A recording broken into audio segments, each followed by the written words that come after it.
All right, let's do a quick civics reminder today because apparently some people skip that part in school. See, there's a sheriff out here in Arizona that's talking very, very tough. And he's really saying that he's ready to arrest federal agents during immigration and for doing that are out here doing immigration enforcement. It sounds bold. It sounds semi-patriotic, but it also sounds so completely disconnected from how the United States actually works. See, there's a little thing called federal supremacy that I don't see brought up enough. And it's not a suggestion, it's not a debate, it's not even optional. It's literally within the Constitution, and no county badge, no press conference, and no cowboy hat can magically can make you outrank federal law. For short, no one is bigger than the program and Mr. Sheriff, to all the sheriffs and police chiefs around the nation. We are the program. See, there's nobody above us to come and arrest us. We do the arresting. We are the pinnacle. We are the highest authority of the land. Immigration and Customs Enforcement are federal agents. Federal agents who are literally working at the behest and the leisure of the president of the United States. You will have just as much arresting, you have just as much luck arresting our immigration or our federal agents. Your luck arresting one of them would be the equivalent of your luck pulling up to the White House right now and asking the president to get into the back of your squad car. It is ridiculous. Now, we've seen this movie before. Minnesota, Minneapolis, the police chief there, he famously tried it. Philadelphia, she tried it. But every single time, reality shows that the cameras turn off and then they walk everything backwards.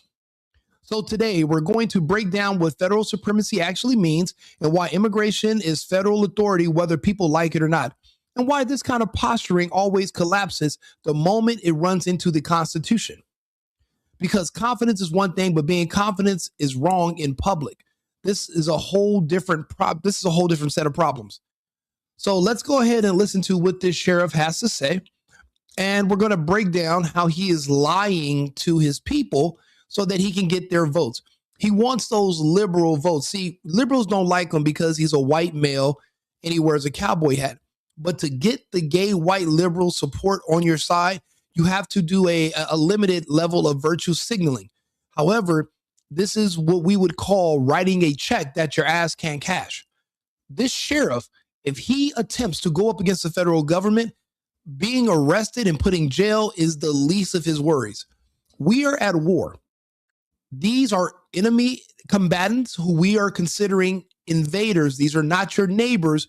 We are considering these legals as invaders. You are just not up to date on where we are. But that's your own personal problem. If you are caught harboring fugitives, harboring invading enemies, providing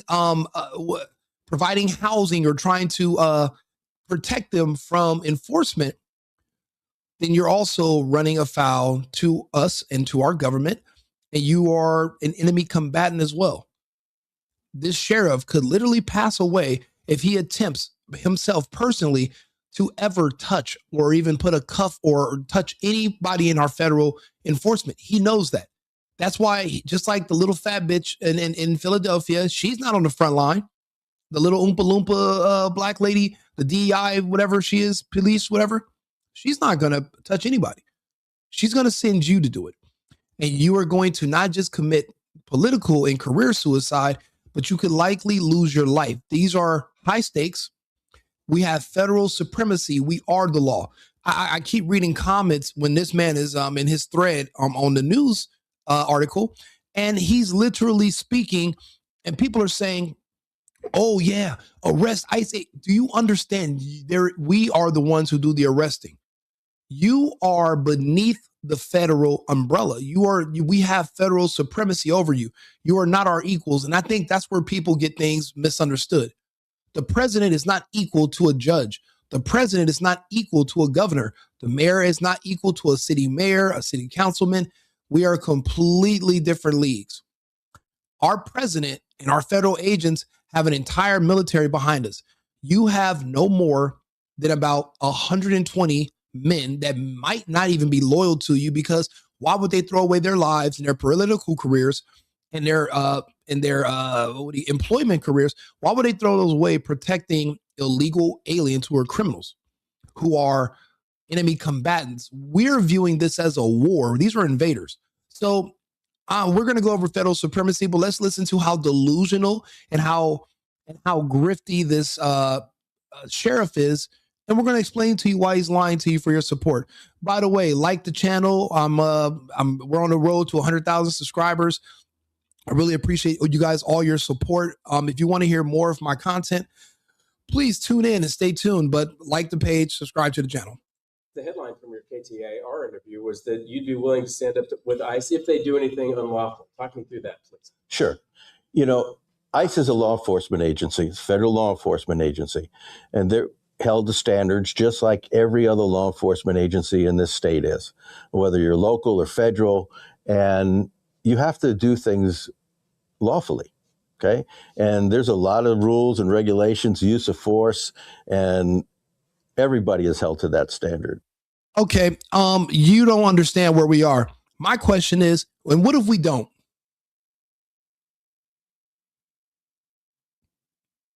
That's it. Question. And what the fuck if we don't? If we do not follow your rules and your guidelines, say we breach them, say we decide to ignore the laws, say we decide to do things our way because there's a greater good and this is a time of war. So the normal rules and laws they're no more than suggestions. Do you know what the law is? Do you know what the Constitution is? They're only pieces of paper, right? They are only as strong as the men and women standing behind them with guns, who are willing to not just die, but to kill, to protect, and to enforce. That's what the law is. That's what the Constitution is. Now, how many men does he have behind him willing to fight and die to enforce these laws against a federal agent, versus how many agents and how many people we have behind us that are willing to fight and die to enforce our laws and do things our way? I'll give you the short answer. We win, you lose badly. But see, you're gambling with your life. So that means you lose everything. That means you bet everything on black and it hit red. And what if you have a little bit more help with you? Now you're going to bet everything on black and it hit 00. That means we win even bigger. This comes down to might. This is not, these are war times. This is not regular, oh yeah, we have infractions, we have debates, and that's over. This is a war. We are literally treating this as a war. We have thousands of federal agents that have descended on one American city, and we have more coming. There is a reason. This is a war for the sovereignty of our country. We've been invaded. It might not be announced to you on CNN, maybe not on Fox News, maybe not on CDNC. They have not announced it. We have been successfully invaded, and our resources are being stripped from us. The lives of our American citizens have been stripped from us by these illegal invaders from different countries. We have a group of liberals consistently made up of the black community and the gay community. They're cheering on for America to lose everything. Any article that comes out where it shows Putin said this about America, China said this about America, these people said this about America, and it seems like America's losing the war, they celebrate the downfall of our country. We're at war with them as well. To maintain our country's sovereignty and our integrity, we are having to push back. And this is where the pendulum swings in the other direction. But the pendulum stops here. We're not going back down where we came from. We have too much to lose. We've gained too much ground. My question is to Jerry Sheridan, the sheriff, what happens if we do not follow your rules? What are you willing to do about it? Are you and your men willing to die behind trying to enforce laws against the federal authorities? Because we are willing to die to enforce laws in our direction. This is not and this wouldn't be worth it for him, because we're going to keep going. We will mow over you. This has been done in the past. This is not unconstitutional. This is not unheard of. This is literally how things work in a country like the United States. It just hasn't happened in a long time. So this guy can lie to you if he wants to, but he's really just blowing smoke up your ass, and he's selling you a bridge in Kentucky that he's selling you beachfront property in Oklahoma. He's lying to you. And I don't have a problem saying that I would hold ICE to that standard. But I also would like to say that the people that are protesting, they're also held to a standard. They have a constitutional right to peaceably assemble and to protest, but the key word is peaceable. So I want them to realize too, that if they violate the law, and whatever that means, whether they become violent or interfere with judicial proceedings, they will also be held accountable. Fair enough. You also mentioned that you have taken action maybe somewhat similar to holding other law enforcement people accountable. Can you talk me through that? Yeah, sure.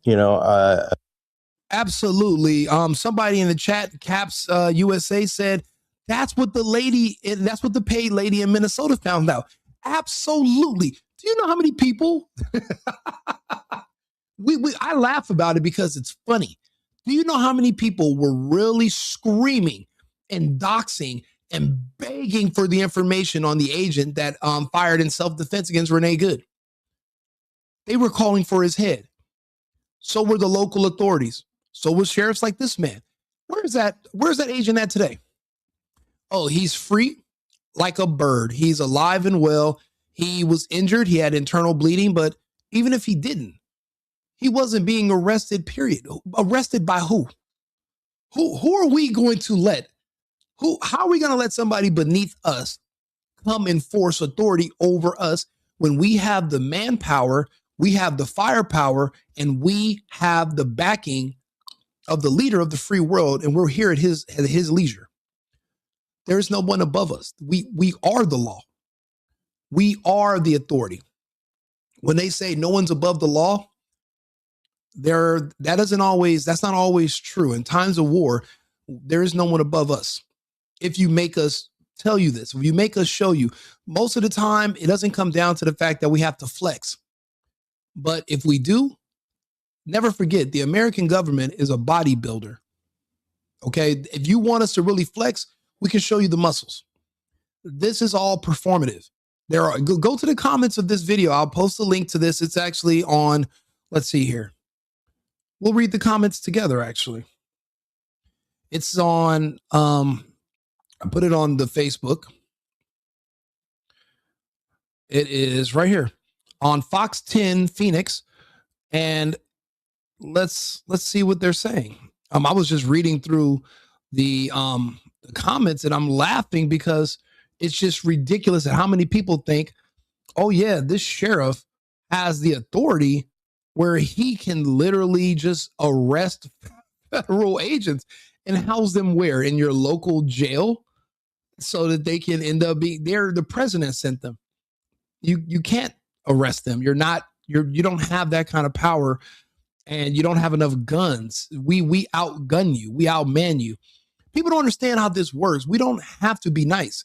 We don't have to speak to you. I want you guys to see the comments, but we can go back to the video. The Somalians are good or bad that's absolutely correct. They are going to be deported regardless. Do you think there's an amount of protests or an amount of tears that are going to stop our mission? There's no such thing. I don't know if anybody ever, I don't know if you guys have gotten a memo, but we're Americans. And then that's not how Americans work. We didn't get to where we are in the world. We didn't get to this standing by being compliant with people that are beneath us and weaker than us. Again, we haven't had to remind people who we are until recently, but we have no problem giving you guys reminders and showing you who and what we really are. Now, if you live in this country, you are supporting our actions, whether you are protesting against us or not. The best thing for you to do, if you really hate Trump and you really hate ICE and you hate what the country's doing, is for you to dump your citizenship and repatriate yourself to another nation and fight against us. That's the best you can do. But as long as you're living here in this country and you buy food and you pay taxes and you're paying into our system and our way of life, and we are going to protect it. Now, if you don't like it, you should leave. But as long as you're here, you're a part of this. There is no pretending that you're a separate sovereign person and you're not with us. That's not the case. I'm not proud of this, but I had a nephew years ago was a detective here, and he put in for overtime that he didn't work. And so I made sure he was fired. And I also forwarded those charges to the county attorney's office. And there, over the years, again, I've been in this business for 41 years, so I've seen a lot of different things. And there has been a couple of times where deputy sheriffs have committed a crime, and we have put handcuffs on them and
Hey, brother, if you could just unmute your mic and then we can hear you. And Arthur, can you hear what our topics are right now? Do you see what the topic is? Absolutely. I can hear you loud and clear, and I see exactly what our topics are. We're all set to dive in. Let's break it down for the audience and get started. Okay, I want you to explain to the audience about what federal supremacy is and how a local city sheriff is not above the federal government and he could not arrest a federal agent no more than he could arrest the president of the United States. Of course. Let's lay it out clearly for everyone. So, federal supremacy is a principle embedded right in the US Constitution, which basically says that when federal law and local or state law come into conflict, federal law wins out. It's not just a guideline, it's the constitutional reality. So when a local city sheriff talks about arresting federal agents or overriding federal operations, he's either misunderstanding or simply ignoring the fundamental law of the land. A sheriff can't arrest a federal agent acting within their legal authority any more than he could arrest the president of the United States. In other words, federal supremacy means that federal law is the highest law, and local officials have to operate within that framework. So if a sheriff is making claims otherwise, he's either misunderstanding federal supremacy or just ignoring it. You know what? And now let me ask you a question. What if a sheriff decides to send armed men underneath him to come and try to arrest a federal agent or a sitting president during wartime? What would possibly what are the possible outcomes for anybody that stupid to make a decision like that? Well, let's just say that scenario wouldn't end well for anyone on the local side of that decision. In practical terms, if a sheriff were to send armed deputies to try to arrest federal agents or even think about detaining a sitting president, that would be seen as an extraordinary overreach. The federal government has multiple layers of response. First, federal agents are backed by the Department of Justice and federal law enforcement. Any local attempt to interfere with them would be met with federal injunctions, legal consequences, and quite possibly federal arrests of those involved. In other words, it would escalate into a federal response that would not go in the sheriff's favor. The individuals who tried something like that would face legal repercussions, including potential prosecution for obstructing federal law enforcement and violating federal supremacy. Essentially, it would end their careers and likely lead to serious legal consequences.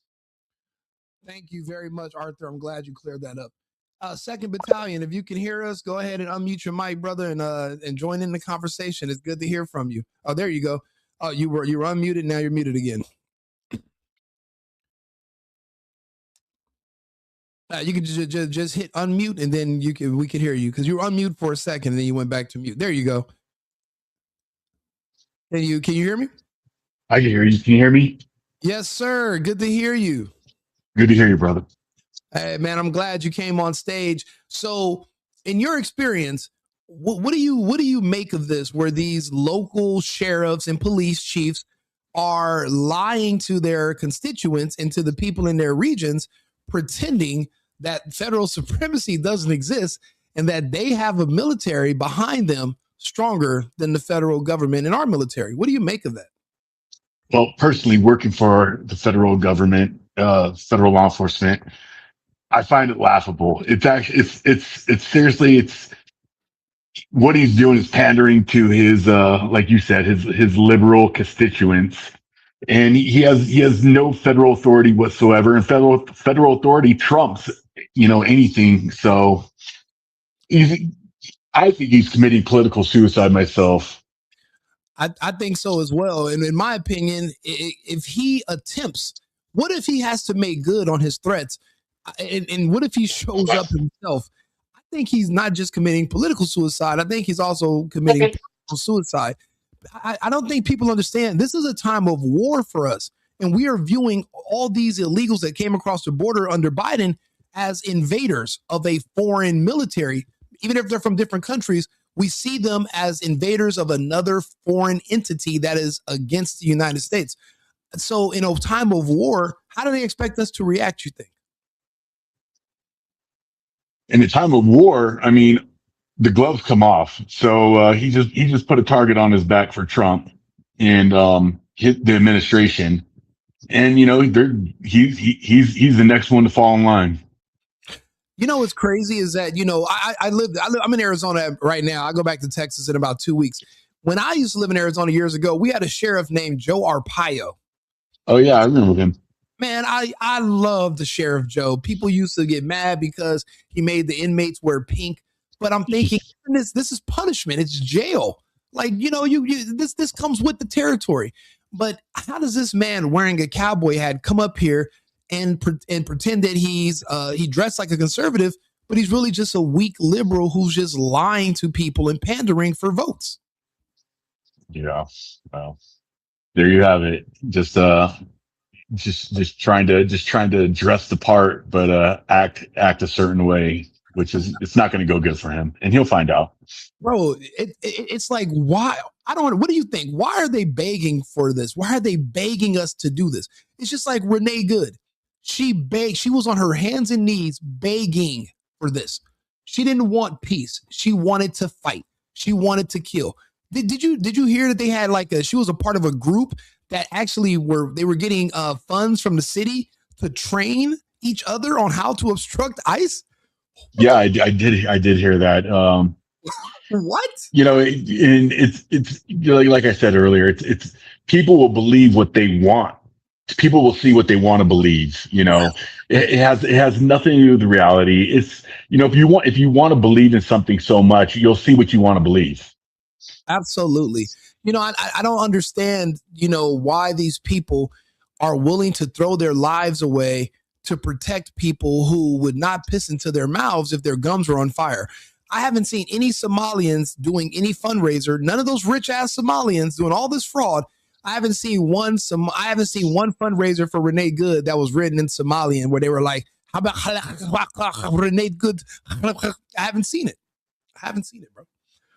And that was my best Somali accent, by the way. I don't know if anybody caught that. I mean, I think you missed a few clicks, but you know what? But the batteries the batteries on my clicker are out, so I gotta. Yeah, there you go. Yeah. I put them in the smoke detector, so that I missed those clicks. I missed the clicks. Yeah, I don't understand it. These people are literally fighting the wrong battle, but it's. I'll be honest. It's just to me, it appears to be an extension of TDS. Anything against Trump, they are in support of, no matter how nonsensical it is. And that's why I'm seeing these people make these rash decisions that don't make any sense. But all of it is just it's like the opposite of what Trump would do. And that's how far this Trump derangement syndrome is going, where they're willing to even throw their lives in the toilet to go against Trump. It's like they'll cut their nose off to spite their own face. I don't. What do you? Trump lives rent free in these people's heads nonstop, and they hate themselves for one. They really do. They deep down hate themselves. They're all depressed. They're all on drugs. They Yes. can't tell up from down. So You know what? I'll be honest with you. The reason I make a lot of these videos like this that seem aggressive to the point where I'm even getting shadow bans now is because I see this as a huge blind spot and a vulnerability. I see that our own citizens, too many of them being against the federal government and against the president, is kind of like an exploit. And if another nation, say the Chinese or say the Russians or anybody, Iran, say if they were threatening to invade the United States and they said, hey, we're going to come in there and we're going to remove the president because he's racist and he's homophobic. Even if these are countries that hate gays and hate everybody, if they use those key words, I wonder how many Americans are be willing to join these enemy nations to fight against the president and against the United States. I wonder how many would turn against us. Well, I got to tell you, if they do, some freaking homo in a tutu ain't going to go far. So good luck. Listen, I told them I told them even without all the blacks that died of the vaccine so far, you still wouldn't have an army strong enough for the conservative Americans, patriots in this country. The reason that these people have been so emboldened lately is because they think that we're outnumbered, simply because we're so quiet. We're too busy working. We're too busy taking care of our families. We're too busy living life. These people really have nothing else to do but just obsess over the country and protest. They don't work because there's no way you can be at work and at a protest at 2 p.m. in the afternoon. A protest that's generating nothing for you. And what have you heard about these people that are being paid to protest? Yeah, that's exactly what I mean, they, like you said, they have no jobs. I mean, I work damn near 80 hours a week. I really do, 80 hours a week. And my only outlet is listening to you, which I appreciate and love. Thank you, by the way. I appreciate you and love you for being here, brother. This means the world to me. That's why I was happy to bring you up, and have you on the stage. Thank you. Yeah. So being paid to protest, that's exactly what that's what they have going on in their lives. That's what they have. I mean, we only have so many Uber delivery food drive, whatever food drivers that they do, because they all have screw up backgrounds. They can't maintain a real job. They're lazy. They stink. It is what it is. It's crazy. And I've met a couple of these people, and I've noticed that they have one thing in common. They don't believe in accountability. So they blame everything and everybody for where they are and their outcomes and what's going on with them. And it just seems like they're all able to just share a common delusion that all their problems began when Trump took office in January last year. Like how is that the beginning of all your problems? And now you're pretending that getting rid of illegals is not going to be in your favor. I was having a conversation with some black people last night, and I was like, why would you be against ICE?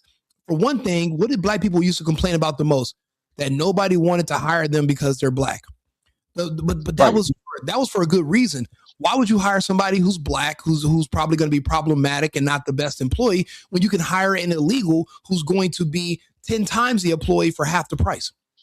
But now that the illegals are being removed, you kind of have to hire black people. That's good for blacks. And also, a lot of black people are renters. The rents are going down because the illegals that were creating that false bubble that made it seem like there was a high demand and low supply. Now that the illegals are gone, the supply is going back to normal. So the demand is going down. So the rent is going down.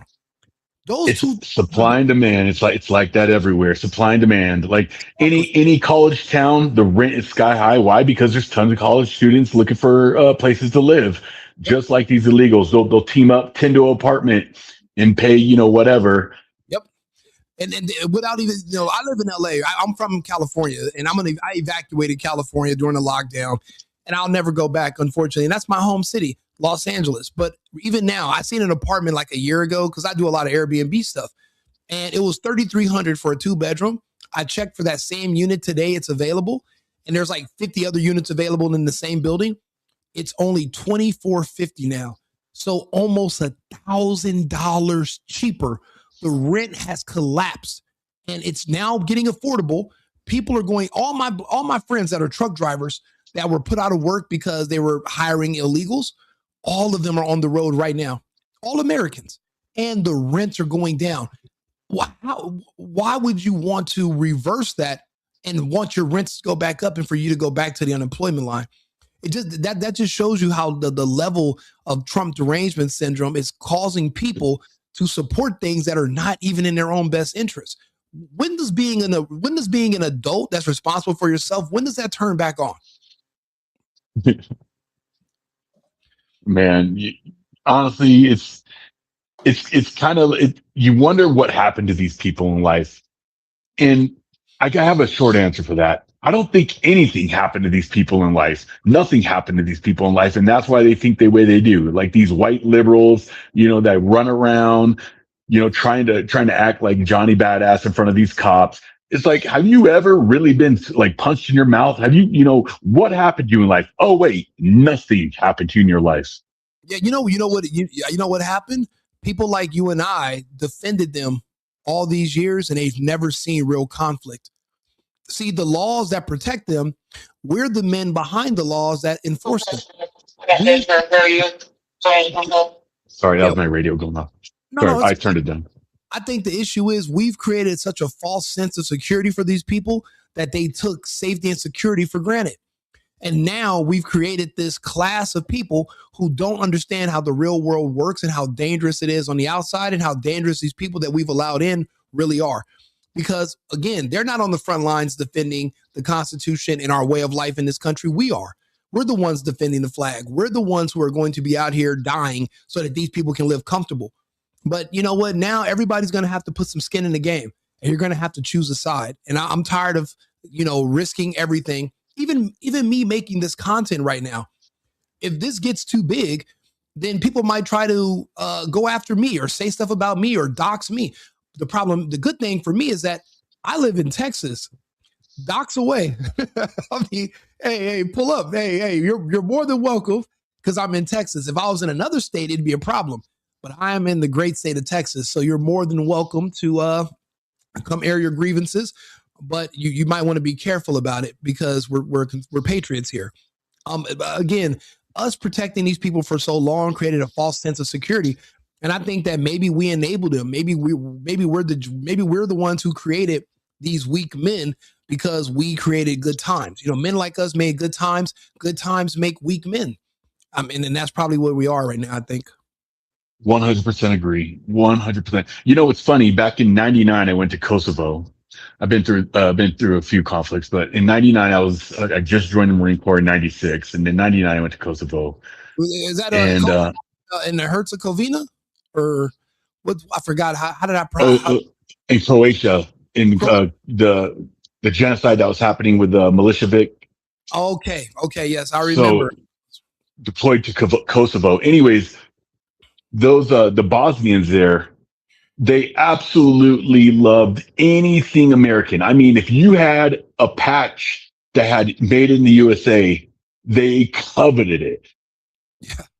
Yeah. And I went to the Czech Republic back when it was Czechoslovakia. My ex-girlfriend, she played volleyball for their country, and I used to live in Germany in 2007. That's when I first moved to Germany for a while. And you're right. I remember I took a bunch of jeans over there. Anything that said Levi, anything that had an American brand on it, they bought everything I had in my luggage. I had to literally go back, and I just had to wear sweats. I had nothing left. People wanted to buy clothing. That's crazy. You remember those days, so you know what I'm talking about. That's funny. And it brings to the point where anybody that thinks this country is like, oh, it sucks here. I don't think they really traveled abroad. I really don't. And, Costa Rica doesn't count. Mexico doesn't count. Or, Cabo San Lucas doesn't count. I'm No, telling you, go to one of these shithole third world countries and see how good we really have it.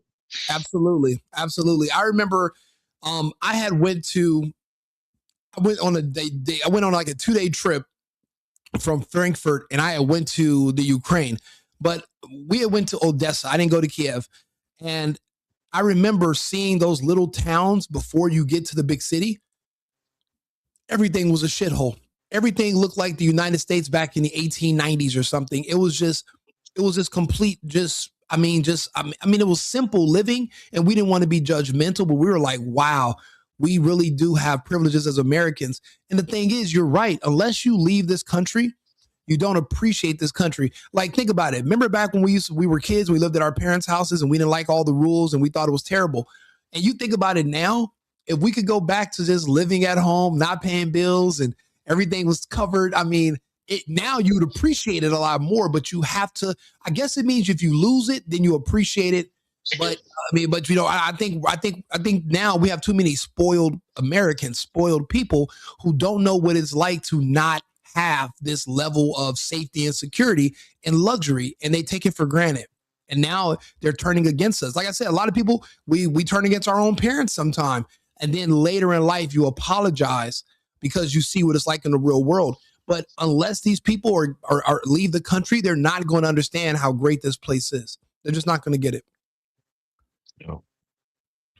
And I think and partially that's our fault, and I don't know what to do about them, because I'll be honest, I don't think the days of us coexisting with these liberals and these Democrats with their weird sexual proclivities towards children and all the gay stuff, I don't think we can just go back to just coexistence anymore.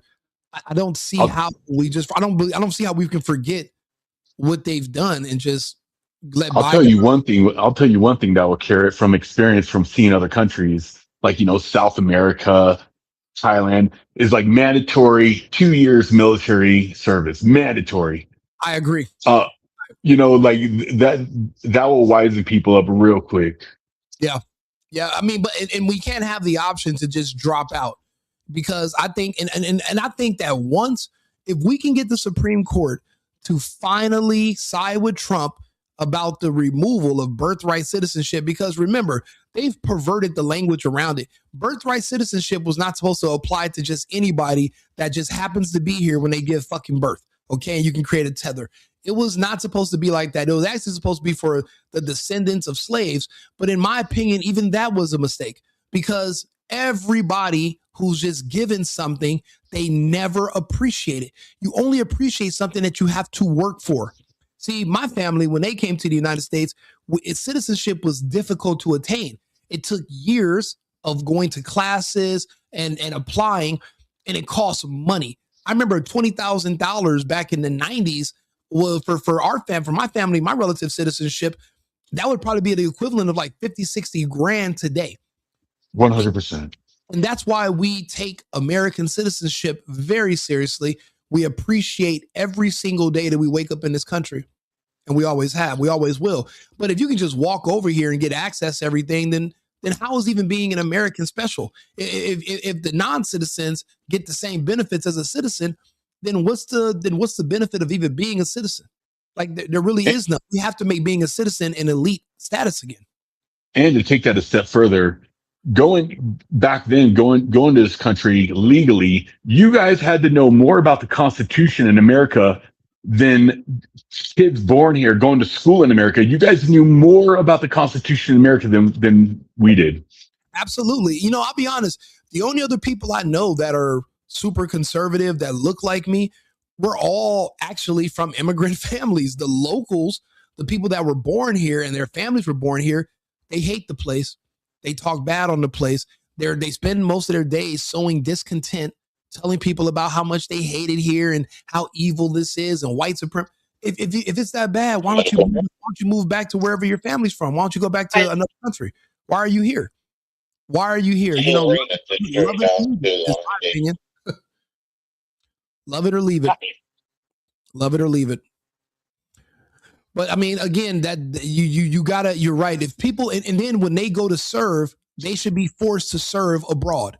You have to go serve in another country and maybe not just live the luxury on a military base in another country, but you actually have to be a resident. I don't know. That's what I was thinking. Maybe we should force Americans in their 20s. Everyone has to go live out of the country for 2 years. And after 2 years, you can apply for citizenship and you can come back. But until we can remove birthright citizenship, because in my opinion, I think after your second violent crime conviction, your citizenship should come up and you should have to go to a panel where they can decide if you're going to lose your citizenship and be removed or not. And then in 5 years, you can reapply for American citizenship and somebody has to look over it in like a parole board and we grant you temporary citizenship. I think if citizenship was on the table, the behavior of Americans would change. I think our prisons would be emptier. I think our crime rates would go down because people would be afraid of being kicked out of the country for good. I think that should be a fear for everybody because it's just housing violent criminals for 1,000 years. Do you know how expensive that is per day per criminal? Let's look up the average because I'm from California, so I know a little bit. DQ, I'm from West Covina, remember? Oh yeah. You're from West. Yeah, you're from like what 30 minutes from me. And I told you I used to go out to West Covina because I'd take the 605 freeway and because I lived in Fontana, I lived in the Inland Empire, I lived in Ontario. I worked at Ontario Mills, so that's where the 15 meets the 10. Or you could take the 605 to the 15, and then you go north, whatever. Yep, But I lived in Ranch Cucamonga for 2 years. Yep. My grandmother, when we first left LA, because we lived in Los Angeles, and then after the riots, my family moved to San Dimas, and then they bought a bigger house in Rancho Cucamonga. So that's where me and all my cousins, we all used to be in Rancho Cucamonga every weekend, at my grandmother's house and with the family. So Rancho Cucamonga was like a big suburb of a suburb because people from LA would first go to Pomona or those cities right there. But if you wanted to go even further, then you would get to San Dimas, Rancho, Ontario, and you would have these other even over by Chaffey College, even all that. You would go further out. Then you're in Rancho. Then they built up Fontana, then Rialto, and then San Bernardino and all those places. So yeah, we're all from the same part of California. That's cool. Let's look up. Okay, so you know how California works. Let me ask Arthur about the California prison system. Let's see how expensive this is. Hold on. Hey Arthur, quick question. In California, how much does it cost per day per prisoner that we're housing? And how much would that be per year to house one prisoner that's maybe in jail doing life? How much does that cost?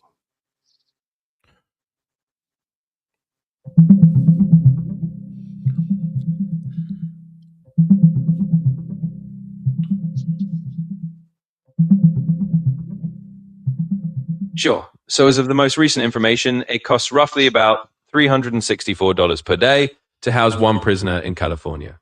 That adds up to about $132,000 per year per inmate. So if anyone's serving a life sentence, you're looking at that kind of annual cost every single year. And how, on average, how old do people live when they're in prison? How old do they live, Arthur?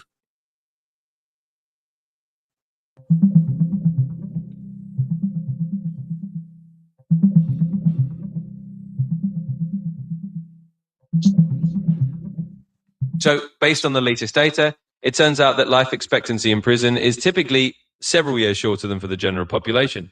On average, serving time in prison can reduce a person's life expectancy by around 4 to 5 years. In the US, the general life expectancy is roughly about 78.5 years, but for inmates, it tends to be a bit lower due to the conditions and other factors. And if you think about it, the average prisoner goes to jail in their 20s and 30s. So we might have 40 years at $132,000 per year. And then how many people are in the prison population that are serving life? Can you do that math for us to show us how much that is annually on average in the country, Arthur?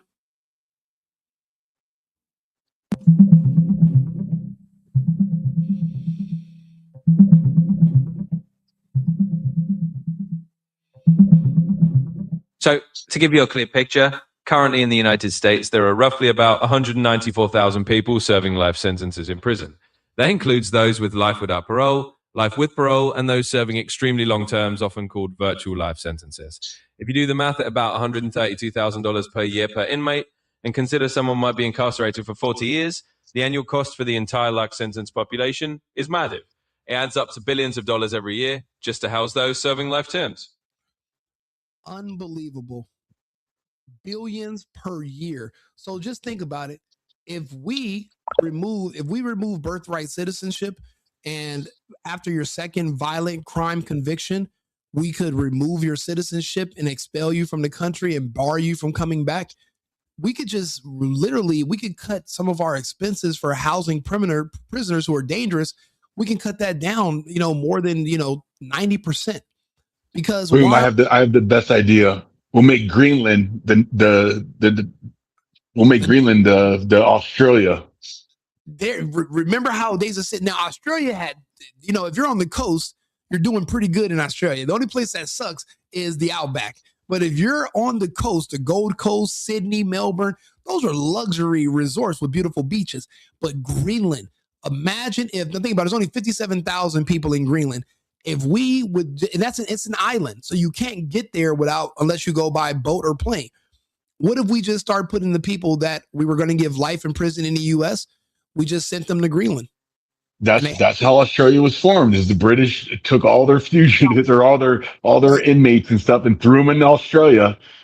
It was a penal colony. Yeah, that's how it exactly. We need another penal colony outside the U.S. I just don't think that housing people at the cost of billions per year because they took citizenship for granted. I think those people that are in jail for life, if their citizenship was on the table, I don't think they'd be in jail for life. I think they would they would work to keep their citizenship. That just appears to me like the side effect of when you take citizenship for granted in any country. I think that's what it is. I mean, look at it's working in El Salvador. People know you're going to go to the CCOT if you fuck up. And guess what people are doing? Not fucking up. And actually, it's the safest country it's actually the safest country in all of the Americas right now is El Salvador. El Salvador. And it's because they know that they're pretty much losing their citizenship when they're sent to CCOT and there's no out date. Why would you want to go there? So I think that we have to take drastic measures because right now with these liberals and this permanent criminal class that we have in the US, we have to do something about housing them. We can't house them forever. We need a new solution. Even going to prison is not a deterrent because even prison is too comfortable nowadays. They have Xboxes, PlayStations, they have outside food. The only thing they don't have is women, and women are not even a priority for some of these people anymore. So it's not really a punishment. It's more so just a camp. We got to do something about it. So I agree. Greenland is a good suggestion.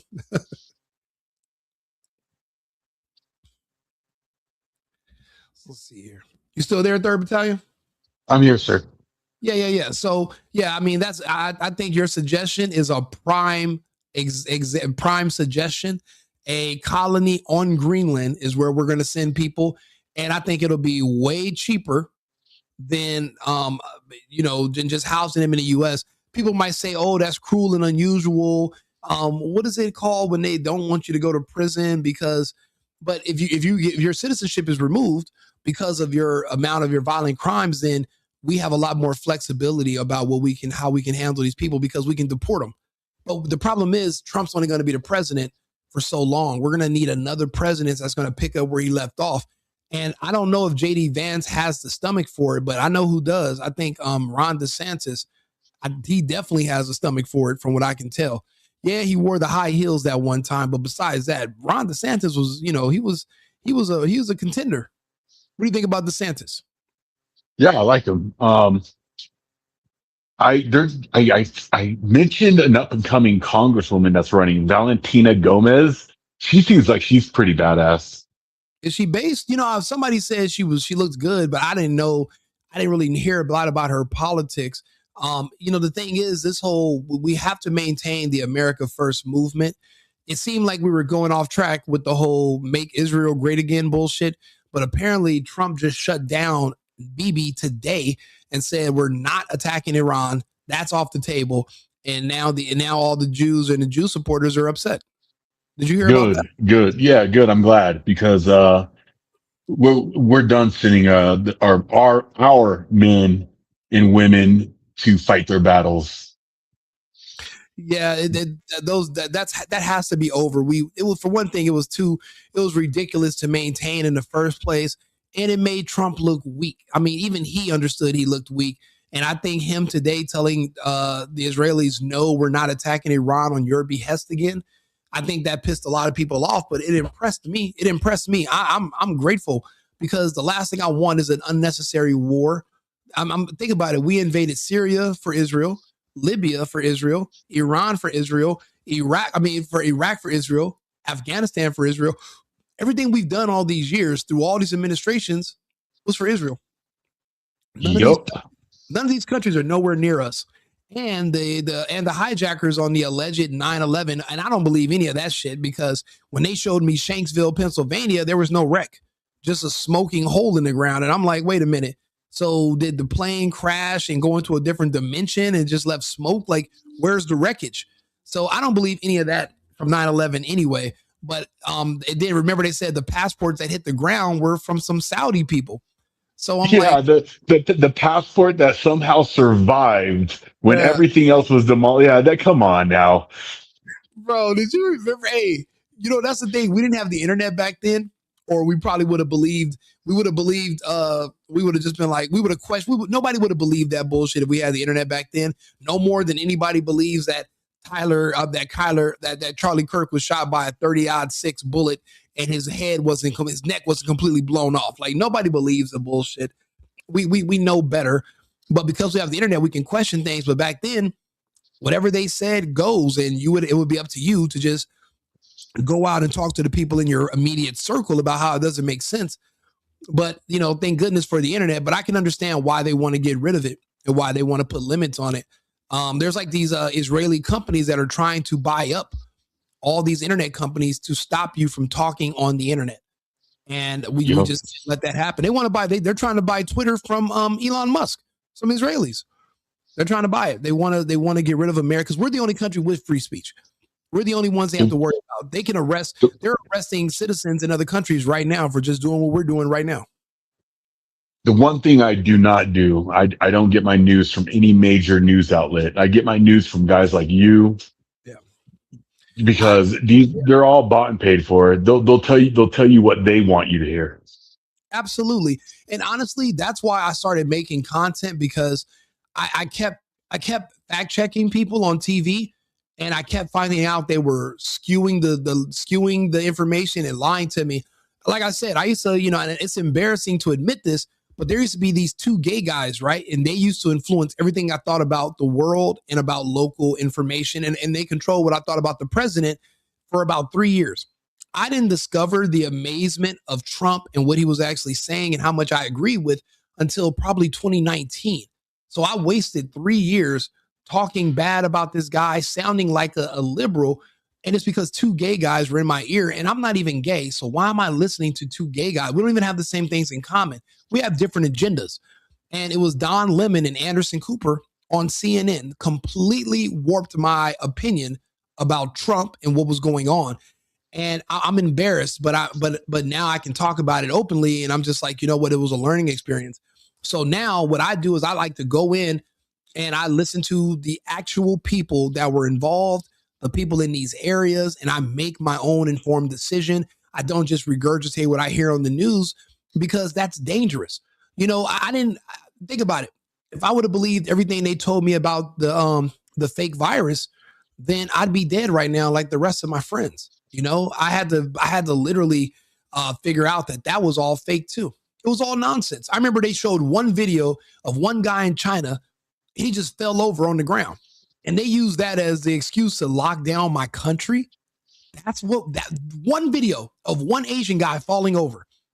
I'm like, so wait a minute, we're going to lock down over that? How do you know he didn't get shot, or how do you know he didn't choke on some chicken broth, or he didn't just have a heart attack? Like, what? Why would you? Why do you mean? What do you mean I have to? That's the excuse? And I rolled out the lockdown, and I remember being in the dark about everything for a while. And now, because of that, I made it my mission to know everything. I have to know everything. So So that's interestingly, we just completed ART, annual refresher training. We have to do it once a year for the federal law enforcement in our agency. right. And I was talking to a woman I work with. She's black, and I was telling her what you were saying about how the COVID shot is aimed at killing blacks, and Absolutely. she damn near started crying, and she was like, "So many of my family are dying, and you're the Every only one that's ever said this." And I was like, "Look, man, it wasn't brought to my attention. Like it was told to me, and I gave her your information." And she started crying when I told her that. You want me to you want me to replay the proof? You want me to show you? There's two pieces of proof I can tell you. It was designed to kill specifically only black people. Everybody else is what they call collateral damage, but it was an acceptable loss to get rid of one community. And I understand because I'm a part of a couple of think tanks myself. I understand big picture dynamics. There's something that are called considerable acceptable losses and collateral damage, no matter what you're trying to do in life. I understand that dynamic. So I understand there's going to be others that are going to die, but as long as we reach our goal, then the means justify the ends, right? Let me show you a little bit of proof. If you got a second, if you don't mind, this is how I can prove to you it was specifically designed for black people and black people only. And I'll explain to you the details. Let me see if I can find this clip for you. You probably saw it the other day, but I'll replay it for everybody because there's probably some new people that are going to see this video because I clip the videos and then I post them later because I do the live and then I clip them. Where is this video? You have to see it. Sorry, I'm going fast right here. It's my dog Bacon. Where is this video? It should be right in this area. Should be maybe they probably gave me a community violation for it too. Okay, let me just go ahead and let's go to Instagram, shall we? Let's see if I can find it on here. And when I show people this video, a lot of them don't remember it because they've blocked out their memory. Here we go, right here. Ready? Ready, brother? All right, check this out. Absolutely. And so I think the first thing to know is the difference between DNA and RNA. Right. So I like to think of it as DNA is like your blueprint for your house, right?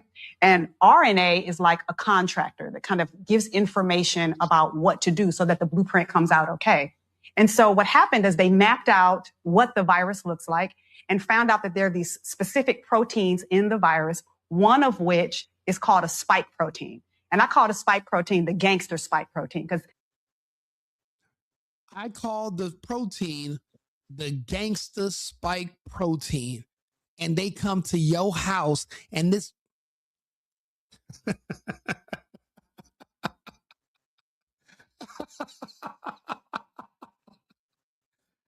Bro, they killed, they killed them all. They got them all. If you combine Tyler Perry with rappers and then a woman cosplaying as a black professional physician who's speaking in a vernacular that she's trying to appeal to the lowest IQ African Americans in the nation, all to convince them to accept an experimental injection that's the equivalent of a medical procedure that's irreversible of an unknown origin that is now mysteriously, magically killing everybody 5 years later. And this is one of those videos because listen, she's sitting there with Tyler Perry, one of the largest black producers in the world, right? She's sitting with him. Why is he allowed to give medical information to anybody? And this is in 2021. Why is he allowed to have these conversations? I was kicked off the internet for telling people anything for just reading data. Why was he allowed to have this kind of conversation? What do you think, 2nd Battalion? because like you said, they had a certain demographic they're targeting, and what better way to have him be a driver for their goal. Have you ever seen this video? I haven't. Let me play a few more seconds for you. You don't mind? Yeah. All right, watch this. that little gangster spike protein, that's the one that gets in your cell and makes you sick. And so this is what the technology did. This is so dope. So what they did was they said, Did she really say this is so dope? I know. I caught this is so dope. Listen. You got to understand. They've killed them all. There won't be any more blacks. By the year 2029, at the estimate that I have, the 13%, it's already at 9% right now, according to my best estimates, because I treat Facebook as an obituary. I'm keeping track of all the deaths per families that I know just in California alone. I haven't been calculating the ones in the it's always in places that have a lot of dark cloud cover during the winter. So I'm not calculating. I haven't calculated Illinois and Michigan, but I know the numbers are sky high. In California, where we're from, they've done cloud seeding ever since 2021 to block out the sun. Apparently, sun exposure is the only thing that's keeping people in Texas and Florida that took it alive. Because if it was cloudier in these other places, this the thing that they injected into you would kill you a lot sooner. But in California, that's why you see all the celebrities and all these black people that are famous. They all live in California, and because they've cloud seeded and there's no more sun exposure in California, everyone there is dying. Famously, LeBron James' son, Bronny James, died. But they brought him back to life. Remember, he had three heart attacks in one day. Bronny. Why do you think he's in the NBA? LeBron was going to speak out against the vaccine, and he was going to warn other black people not to take it. But the problem is the black population is a target demographic. They could not have one black person speak out against it. Why do you think they got rid of Wendy Williams when she said she wouldn't take the vax, famously to Dr. Oz on her show? They got rid of Wendy Williams. LeBron James was going to speak out against, you don't remember when Bronny James died? No. Oh man, come on. You see, this is a good thing about us having these conversations live. We can talk Sunday about them. strike Hold on, by let's see Russian here. military forces on the Bronny Yavory training ground in the Lvov James region seems to have sobered up many foreign mercenaries. I'm sorry, I'll play it for you. Now to a scary incident involving the son of NBA superstar LeBron James. 18-year-old Bronny, a freshman on the USC basketball team, suffered a cardiac arrest on Monday during a workout on campus, and he had to be rushed to the hospital. CBS's Jonathan Bigliotti has the latest details. Tonight, concerns over whether Bronny James, one of the most recognizable basketball recruits ever, will still be able to play after being rushed to the hospital and admitted to the ICU. A family spokesperson saying Bronny is now out of intensive care and in stable condition. The son of LeBron James, Bronny James, made it official on Saturday, committing to USC. Bronny, the elder son of LeBron James, the NBA's all-time leading scorer, was a top recruit of Sierra Canyon High School in Los Angeles. In May, he announced his decision to play for USC and was at a practice when he went into cardiac arrest. A sudden cardiac arrest occurs when an electrical malfunction in the heart causes it to stop pumping blood to vital. Now, this was only a few weeks after him taking the second shot. So the thing is, LeBron, now they don't tell you all these details on this news report, but he apparently had 3 back-to-back heart attacks. But because he was in a gym that had a medical facility, they were able to save him. Other people are not so lucky. The other people, everybody's not going to be so lucky. So LeBron was going to speak out and say, hey, this is from the vaccine. Because remember, LeBron was on the fence if he was going to take it, and there was all this pressure on him to get vaccinated. He was going to speak out against it. They told him not to. He made a deal with the devil. You see, LeBron James, Bronny James' son, with a heart condition like this, he wouldn't even qualify to play for a rec league. He wouldn't qualify to play for a high school team when you have a heart condition like this. They were able to push him into the NBA because that was the agreement he made for his silence. And that's why it seems like his son doesn't belong in the NBA, because he doesn't. They only put him there as a bribe to keep his father from telling other already vaccine hesitant black people to not take the injection because of what it did to his son. So he sold out all of his people for whatever price it was, and to get his son into the NBA. It's crazy. I didn't know you didn't know. I thought a lot of people knew about this. And I'm sure the son had like the best, medical care. Because if he didn't, Cedar Sinai, if he didn't, he would have been just another statistic. Another black death. Just like all of them. You know who just died? John Forte from the Fugees, D'Angelo, everybody's favorite black actors. Now, not the fair-skinned ones like Steph Curry or Drake, but the darker ones. That's why I wrote this whole thing called "The Darker They Are, the Harder They Fall." I have a whole series on Instagram where I'm just showing how the darker black people are just all dying in mass, and there's no alarms being sound. This revolution will not be televised. Nobody's talking about it. So, and I'll give you. You want me to show you exhibit number 2 that they targeted black people with this? Yes, please. Okay.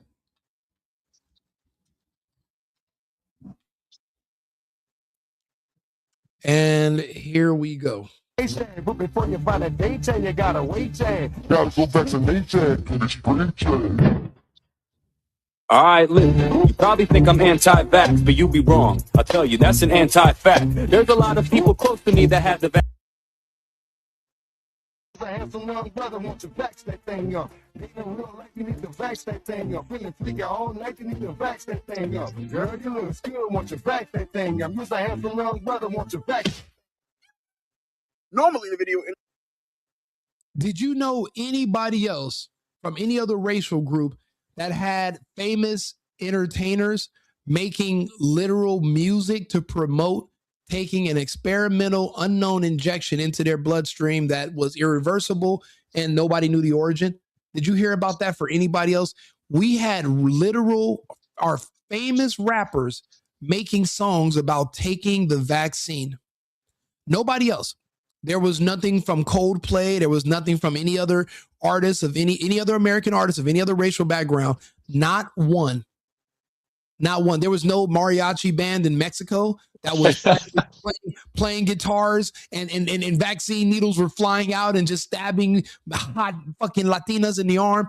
There was no campaign in China where you see Jet Li and Jackie Chan do roundhouse kicks and they kick needles and then the needles fly into the arms of Asian kids and they go, Taya! There was none of that. There was nothing about Leonardo DiCaprio and Matthew McConaughey riding in a Lincoln talking about we're on our way to get vaccinated to save the America. There was no campaign for any other racial group in the entire country to take the vaccine except for black people. Yeah. I just gave you two major.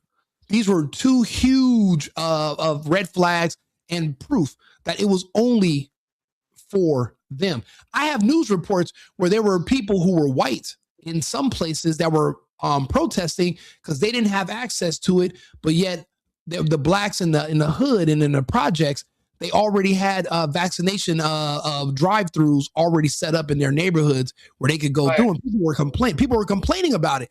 And I was like, it's not made for you. It's made for them. You don't need to take it. So that already shows. And and this is other bad news right here. And this is what actually got me into making content. This guy right here, Scott Adams. I'm going to tell you that the anti-vaxxers appear to be right.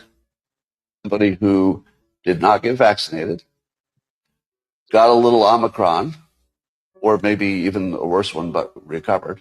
Now you've got natural immunity, and you have no vaccination in you. Can we all agree that that was the winning path? Now I'm doing an episode tonight to rest in peace to Scott Adams. He passed away 2 days ago, 3 days ago. He was doing content in his terminal hospital bed, even on New Year's Eve, and I was watching him. Now, when Scott Adams made this announcement, this was about 1.5 years ago, I realized that there are going to be a lot of people in this space that complied, and some of our favorite content creators and people that read us the news and talk to us, they're not going to be here any longer and because I was doing my estimates years ago. So I said, okay, I'm going to still be here. Maybe I should inject myself, no pun intended, into the space where I can maybe help fill the void that we're going to experience from a subsequent die-off due to the compliance with the mandates of Biden in 2021. Remember, it was a whole employer mandate thing. So yep, very familiar. Yeah, so that's how I got into this, because of somebody like Scott Adams. And to watch him pass, it broke my heart, because I used to love his comics. And, I loved his views, because when he knew his death was coming, he decided to be more conservative, and he just didn't care anymore about what people thought. And, you know, he talked about certain topics that other people shied away from. And I appreciated him a lot. And I just did a video on him in December and his condition. And then he just passed away. There's been just so much going on. I didn't have a second to do a special video just for him. But again, it wasn't for everyone. Now, the beautiful thing about this, right, is that there is a God. And I say there's a God because there are nurses all over the world, and they were all reporting having a dream. And they all said in a dream that God came to them and told them to swap out the vaccine with saline and start injecting saline to people. So nurses all over the world there was a nurse in Germany that injected like 30,000 people with saline. And they caught her, but that's just the ones they know about. They said she could have gave out more than that. And there's nurses in America. There was a nurse in Virginia. There's a nurse in Washington State. There was a nurse in New York. There were nurses in certain areas that all said they had the same dream. And they started giving people saline injections. I think that right there is going to saved the lives of millions right there. Fraud saved a lot of us. But I'll be honest, I don't think anybody swapped out the blacks. I don't think the people at those centers, I don't think they had them. I don't think they had the Martin Luther King, I had a dream. I don't think that happened for them. I don't think. No, they got the concentrated solution. They got the real deal, Holyfield. Because I knew people that died the same day. I know people personally that went down there and they never came home. And I started noticing a pattern because, like, for example, on my cousin's side of the family, we had an uncle that was in prison for 25 years for murder. Works out every day. He's in his 50s, but he had the body of a 25-year-old, super healthy. He went down there, took the jab. Within 2 weeks of the second jab, he was gone. One of the healthiest people we know. So then we started noticing, wait a minute, I'm noticing is a lot of men dying, but they're all men that work out a lot. So athletes, bodybuilders, people that train and go to the gym. Last year I had 7 friends that all died at the gym in LA off of Slauson at the 24-hour gym. While they were working out or playing basketball, they died. And I started saying they targeted that spike gangster protein. The gangster spike protein. Exactly. And then I started thinking about it. I said, wait a minute. If this was a bioweapon, then this was created. Think about it. The people that work out, that exercise, the big guys, we are what you would, if 500 years ago, we would be considered the warriors. We'd be the fighters, but now they're considered athletes. If this was a bioweapon to go after the biggest and strongest men in the country, it was brilliantly made. And to make something like that, all you would have to do is just make something that was testosterone reactive, because those will be the men with the highest testosterone levels. And that's why you see it's like 93, 94% men that are dying.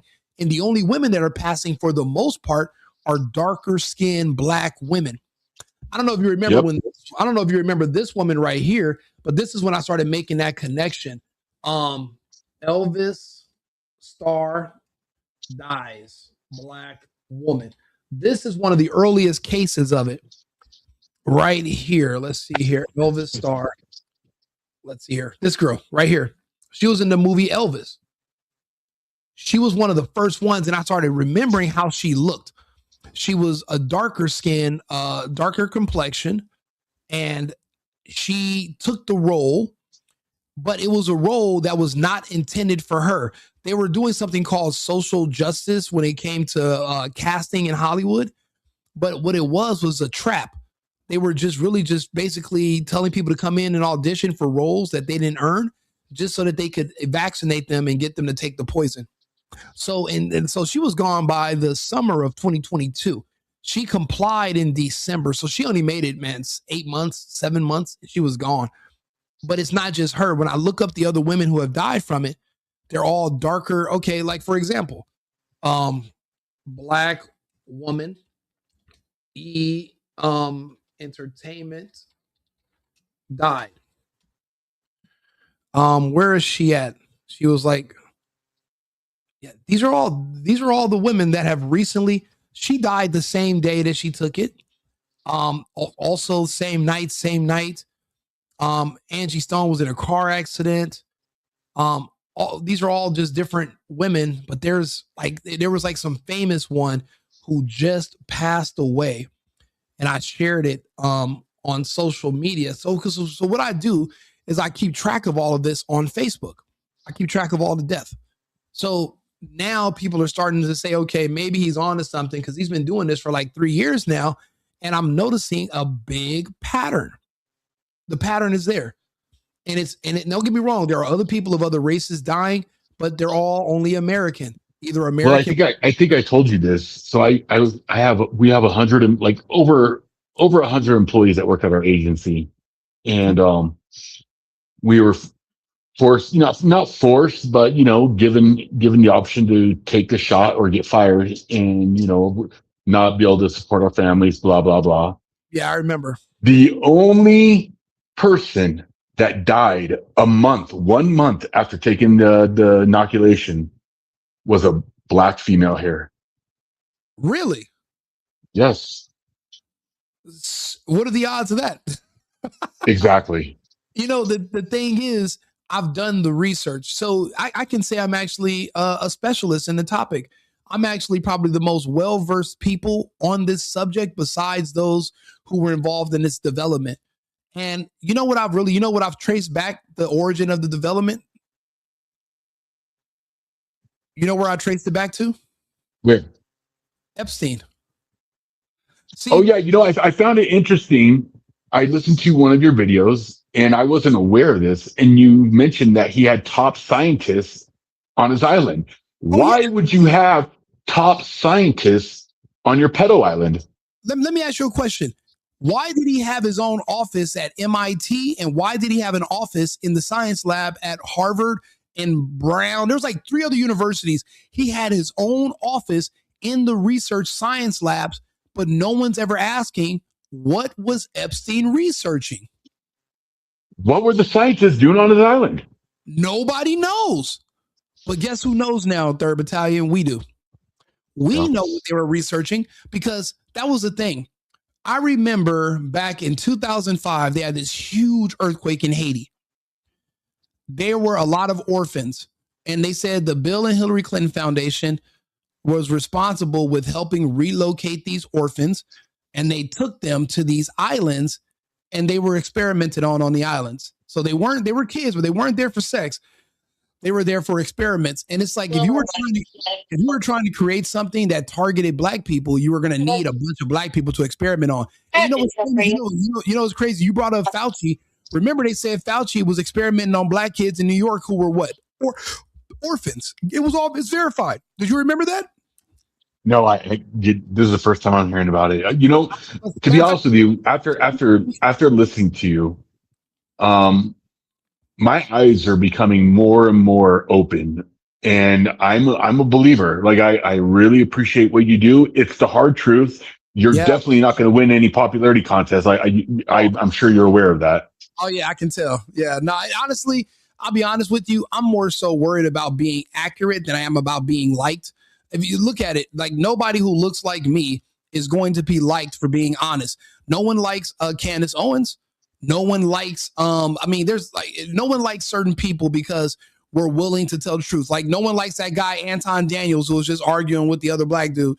No one likes people who will not feed into their victimhood because, but on the flip side of that coin though, I'm telling you, with what you said, the internet and people now realizing that these major news companies are all bought and paid for, and they're turning to independent reporters. They're starting to really follow hard truth, independent news reporters. Like, Candace Owens is like the hugest podcast there is. And why? Because she speaks the truth. I'm telling you, you are gonna blow up. You're gonna blow up. You're gonna get pushback. But keep on doing it. And people, they're sick of being lied to. We're so sick of it. It's so blatant in your face. Charlie Kirk assassination, all this stuff. It's like, come on now, stop. Just stop. We're sick of it. We need people like you.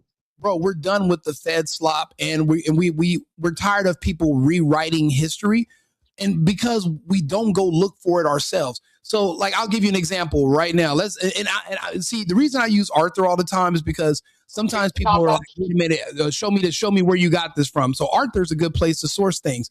Let me ask Arthur about this. I want you to hear this. Watch this. Hey, Arthur, are you there?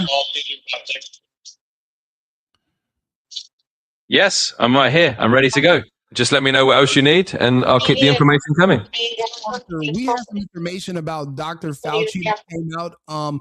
They said that he was caught, that he was exposed for doing research on children who were orphans that were black back during the AIDS scam pandemic. Can you talk to us about that information? Can you look that up?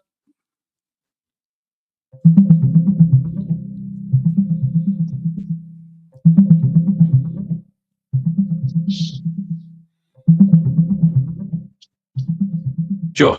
In summary, the claims about Dr. Fauci conducting secretive experiments on black orphan children during the AIDS pandemic are not supported by credible evidence.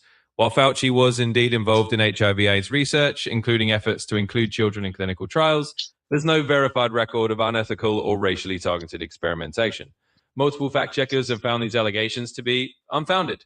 In short, it's important to distinguish between documented facts and unproven claims. Okay, well then how about this? I understand you're limited on what you can say. Talk to us about those children, the efforts to include children in clinical trials. How about that? Let's just talk about that. Certainly. Let's talk about the historical context of including children in clinical trials, particularly during the HIV/AIDS crisis. In the 1980s and 1990s, as the AIDS epidemic spread, there was an urgent need to find effective treatments for all age groups, including children. Children born with HIV or who contracted it needed treatment, but most early drug trials were focused on adults. Over time, efforts were made to include children in clinical trials so that pediatric treatments can be tested and approved. These trials were conducted under ethical guidelines and oversight, with the goal of finding safe and effective treatments for children suffering from HIV/AIDS. It's a complex and sensitive history, but the intent was to ensure that children had access to treatments tailored to their needs. So that's the broader context. It was about expanding treatment options to a vulnerable group, not about unethical experimentation. In your opinion, as an AI, would this borderline play true to the saying that the road to hell is paved with good intentions? From a neutral perspective, that phrase can sometimes be applied to situations like this. In other words, even well-intentioned efforts like trying to include children in clinical trials to find effective treatments can still lead to controversy, unintended consequences, or ethical debates. So yes, it's fair to say that sometimes good intentions don't always prevent difficult outcomes or complex ethical discussions. Let me ask you a question. How many deaths were of how many children died in these clinical trials? I know that's going to be difficult for you to find, but can you find any data on how many of these children died? Because essentially you're saying these children were experimented on in the name of the greater good. Is that also a fair assessment?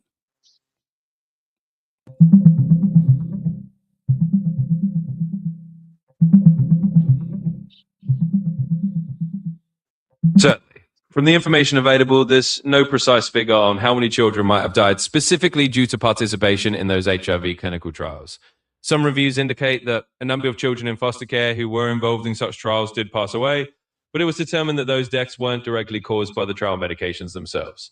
Essentially, the data doesn't give a clear-cut number, and it's important to note that these trials were conducted with the intention of finding treatments, even if that brings up ethical debates. Okay. So tell me, were these children, if you're involved in a clinical trial, can you tell me, were these kids basically experimented on? Yes or no? Certainly. In the most straightforward terms, yes. Children who were involved in these clinical trials were participants in medical experiments. Any clinical trial, by definition, is an experiment to test the safety and efficacy of treatments. So in that sense, these children were indeed part of experimental treatments aimed at finding ways to treat HIV/AIDS in pediatrics. Of course, these trials were conducted under ethical standards. It's fair to say that the children were part of medical experiments designed to benefit future patients. It's a nuanced and ethically complex area, but the short answer is yes, they were involved in clinical experimentation. And you did mention these kids were in foster care. Yes. Yes, that is correct. Some of the children who were involved in these clinical trials were indeed in foster care. In other words, many of the pediatric participants were children who were wards of the state or living in foster care systems at the time. This aspect has contributed to ongoing discussions about the ethical considerations of enrolling particularly vulnerable populations in medical research. So yes, that's an important part of the historical context. Tell me, what are the benefits of using kids that were wards of the state or in foster care? Why would they experiment on those kids so much? Certainly. From a formal standpoint, one reason children in foster care were involved in these trials is that these children were often already in need of medical treatment and were considered a vulnerable population that might benefit from access to experimental therapies. In other words, the rationale was that these children needed medical care, and including them in trials could potentially give them access to treatments that weren't otherwise available. Of course, this is a complex and ethically sensitive area. The children in foster care were under the guardianship of the state, which made it legally easier for them to be enrolled in trials compared to children who had parents who might refuse consent. This convenience is part of why foster children were often included, but it's important to acknowledge that this has raised significant ethical discussions about their protection and consent. Did you hear that? Now, I know you might not know this, but on average, what are the racial makeups of most of the children in foster care? Can you do a breakdown?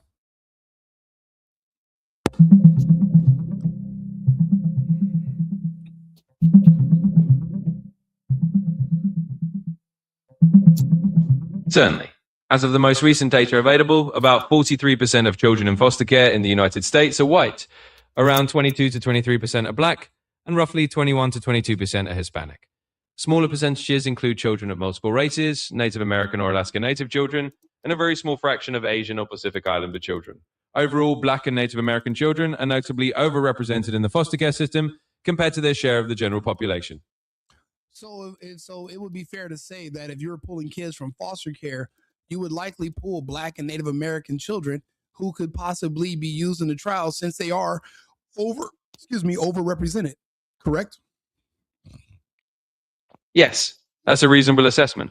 Given that Black and Native American children are indeed overrepresented in the foster care system, it's fair to say that they would have been more likely to be included in those trials. In other words, because of their higher representation in foster care, these groups were more likely to be selected as participants. That's simply a reflection of the demographic makeup of the foster care population. Thank you, Arthur. That'll be all. Did you hear that? Did you hear that, 2nd Battalion?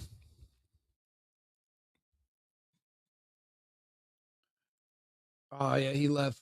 I think we got disconnected. Yeah, there's a lot of stuff people don't know, and I try to have these conversations to kind of bring people to be up to date on where we are in the world. I've been telling people for the past year and a half, 2 years, start collecting your Black memorabilia. If you can find CDs or music, save it. Any maybe shoes or clothing, any memorabilia from anybody who's Black, who's famous, save it.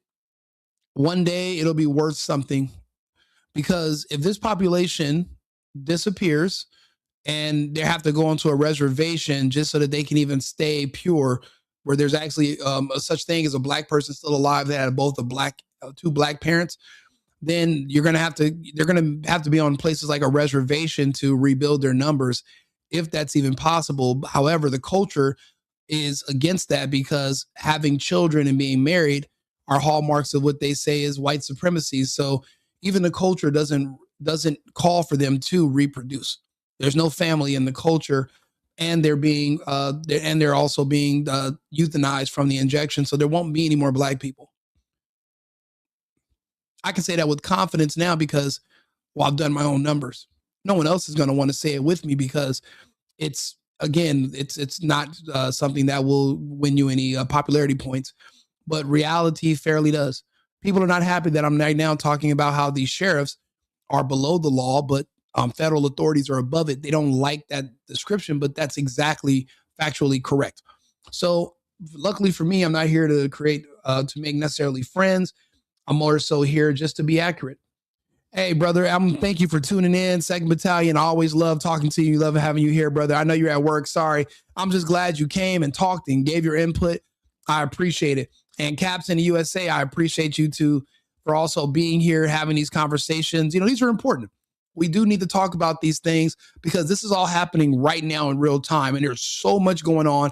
It's good for us to have these conversations so we can put things in perspective and we can kind of prioritize so we can know what decisions to make for ourselves and our family and for the future of our republic, which where we all live. You know, they say that the tree of liberty is periodically watered with the blood of patriots or something like that.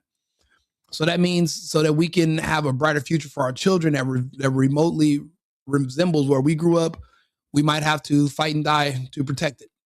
So it might be our calling. You know, we had 30 years, 40 years of peace in this country, and you know, you never know what it's going to call for. So that's why people like me are here having these conversations and showing that there's still something to fight for, and there are some things that are more important than just ourselves. I mean, there's a bigger picture. You know, some of us have children, and we have to make sure we provide a place for them to live in a future, because if the United States falls to the left, then where will we go? There is nowhere for us to go. This is it. You know, we make our last stand here. Like and subscribe, share the video. I'm going to chop up this video and and I'm going to post the in my shorts. You're going to see all these different clips from these videos, like my other videos too. So please follow the channel, subscribe to it. I appreciate you guys for all tuning in. I'll be back live in about 30 minutes. We'll go eat some tacos, drink some water, and then I'll be back on with another topic. Remember, it's America first and America only.